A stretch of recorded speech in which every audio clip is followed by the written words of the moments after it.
Sunrise news के इस video में आपका स्वागत है। अखबारों के साथ हम एक बार फिर हाजिर हैं और आपको बताएंगे कि आज क्या कुछ अखबारों के ज़रिए खबरों को प्रकाशित किया गया है।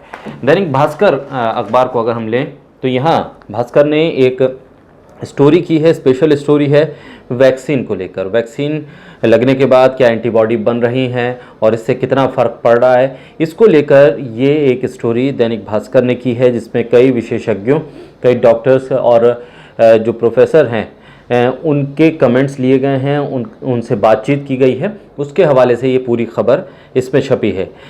इसके अलावा कोयले की कमी, इसको लेकर सरकार तो हालांकि कह रही है कि कोयले की कोई कमी नहीं है। हालांकि सरकार के ही नोट के आधार पे तमाम खबरें बाहर आई थीं, लेकिन एक बार फिर ये खबर भास्कर ने अपनी पड़ताल के तौर पर यहाँ पर छापी है। इसमें लिखा है कि विदेशी कोयला महंगा हुआ तो देसी की मांग 18% बढ़ी, कोल इंडिया 10% तक की आपूर्ति कर पा रहा है। ऐसे में बिजली संकट को लेकर एक बार फिर ये खबर छपी है।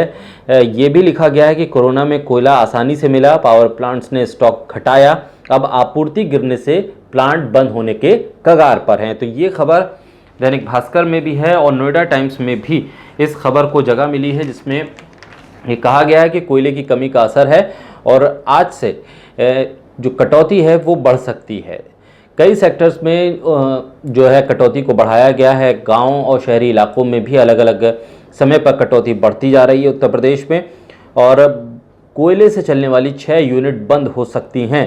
ये खबर नोएडा टाइम्स, नवभारत टाइम्स का जो नोएडा एडिशन है उसमें इसको जगह मिली है। दरअसल इस खबर को लेकर सरकार बार बार ये कहती रही कि अभी हाल के कुछ दिनों में कि जो कोयला है उसकी कोई कमी नहीं है और ऐसा कुछ नहीं होने वाला। हालांकि सरकार के ही नोट से ये तमाम खबरें बाहर आई थी। ऐसे में अगर हम नवभारत टाइम्स के ही फ्रंट पेज को देखें तो वहाँ पर पावर की टेंशन केंद्र सरकार ने बताया नहीं है कोई कमी, जिसका हम जिक्र कर रहे थे वो सरकार के हवाले से यहाँ पर इन्होंने कोट किया है कि सरकार कह रही है कि कोई कमी नहीं है, लेकिन पावर सेक्टर को लेकर टेंशन है। बिजली मंत्रालय के दावे को भी इस पर जगह दी गई है। दरअसल दिल्ली सरकार ने जो पत्र लिखा उसके हवाले से ये बयान सामने आया था, इसके बाद ये पूरी खबर सामने आई है। इसके अलावा दैनिक भास्कर ने एक और खबर जिसको प्रमुखता से छापा है वो है हैदराबाद की एक फार्मा कंपनी हेट्रो पर जब इनकम टैक्स ने छापा मारा तो उसकी अलमारियों से 142 करोड़ का कैश बरामद हुआ, जिसे देखकर इनकम टैक्स विभाग के अधिकारी भी हैरान रह गए। इसमें आयकर विभाग ने हेट्रो फार्मास्यूटिकल ग्रुप पर छापेमारी की थी हैदराबाद में। अब इसको लेकर जो अफसर थे वो भी दंग रह गए थे, क्योंकि जो अलमारियां थीं इस फार्मा कंपनी की उसमें 142 करोड़ का कैश मिला था। अलमारी में एक अलमारी में तो पल्ले भी नहीं लगे थे। आयकर विभाग ने बताया है कि दस्तावेज जांचने के बाद पता चला कि कंपनी ने 550 करोड़ की कमाई का कहीं जिक्र नहीं किया। ये जो कंपनी है ये भारत के अलावा दुनिया के लगभग 50 देशों में दवा की सप्लाई करती है, निर्यात करती है। तो ये एक बड़ी खबर है। अब देखते हैं कि नवभारत टाइम्स में इस खबर को जगह मिली या नहीं मिली, उसको लेकर हम थोड़ा सा अंदर के जो पेजेस हैं उस पर जाते हैं और देखने की कोशिश करते हैं क्या ये खबर नवभारत टाइम्स में जगह बना पाई या नहीं। अभी तक तो ये खबर हमें नवभारत टाइम्स में नहीं मिल रही है। देखते हैं कि आखिर में शायद इसको जगह दी गई हो। जी नहीं, नवभारत टाइम्स में ये खबर नहीं है, लेकिन हाँ दैनिक भास्कर ने इसे अपने फ्रंट पेज पर छापा है। तो ये एक महत्वपूर्ण खबर है हैदराबाद से।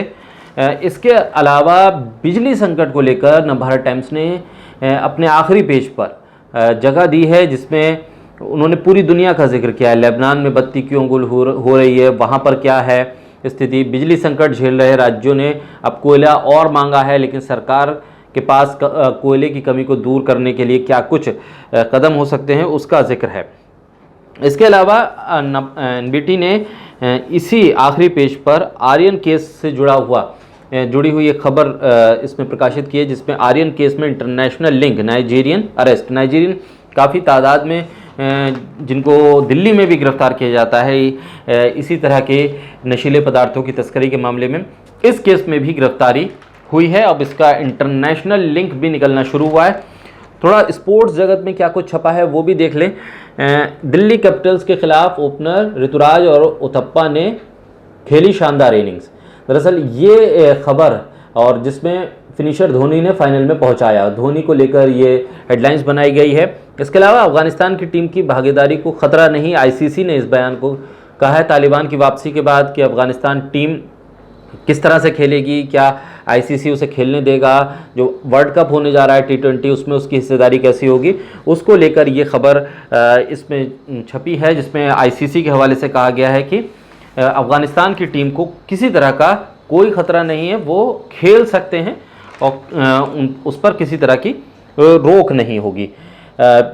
एक खबर जिसको लेकर लगातार नवभारत टाइम्स में जगह बनी रही और जिसमें ये बार बार किसानों का जो आंदोलन था, लखीमपुर खीरी का जो मामला हुआ, उसको लेकर भी है। इसके अलावा जो खबर है बिहार की, जिसको जगह मिली, जिसमें मुआवजे के लिए धरना दे रहे ग्रामीण और पुलिस के बीच झड़प, लाठीचार्ज में 24 जख्मी। ये हज़ारीबाग की घटना है और यहाँ पर दैनिक ये भास्कर ने इसको जगह दी है। बिहार की महत्वपूर्ण खबरों में से एक खबर जिसको यहाँ जगह दी गई है। एक खबर मध्य प्रदेश के उपचुनाव को लेकर है, जिसमें भारतीय जनता पार्टी से 21 मंत्री तो कांग्रेस ने 20 पूर्व मंत्रियों को प्रचार में उतारा। तो ये खबर है कि उपचुनाव से पहले किस तरह से दोनों ही पार्टियां समीकरण साधने में जुटी हुई हैं। ये बड़ी खबर इसमें अंदर की तरफ मिली है। और इसके अलावा एक छोटी सी खबर है, लेकिन खबर बड़ी है, जगह कम मिली है। तेज प्रताप समर्थित संजय पासवान नामांकन वापस लेंगे, तेजस्वी यादव से मुलाकात के बाद उन्होंने ये फैसला किया। तो ये कुछ महत्वपूर्ण खबरें, राजनीति, खेल और आपसे जुड़ी हुई तमाम खबरें अखबारों के जरिए हमने आपके सामने रखी हैं। तो फिलहाल आज अखबारों में क्या छपा वो हमने आपको बताया। कल फिर हाजिर होंगे कि कल के अखबारों में क्या कुछ छपा है।